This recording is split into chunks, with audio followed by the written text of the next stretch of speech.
好，来继续要来看台中的医护人员是真甘心哦，因为市民对莫德纳疫苗的印象较好，拢抢要来注莫德纳，但是数量有限，所以疫苗抽检的医护人员是拼尽全力。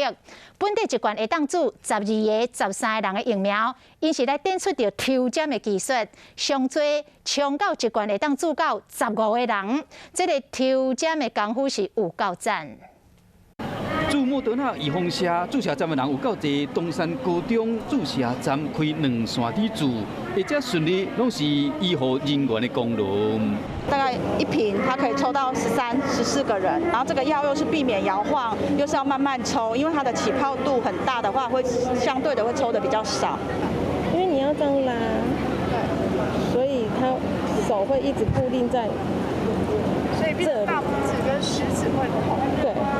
有时人一个坐，爱搁加开2条线，时常无用甲连啉水去便所时间都无，真辛苦。所以我们会1线抽，有时候会2线抽，看当时运用的情况，如果来不及就2个人下去抽这样子。对。你们也希望能够抽越多越好。对，更多人想就是可以打到这个莫德纳疫苗。 包括这阵医护人员的拍拼，和本来一罐会使注12个到13个，有时会使冲到15个人。像东山高中注射站本来拍算要注670个人，经过1点钟后，就注超过一半以上啊！这款的成果真正值得社会大众、加这医护人员比一个赞。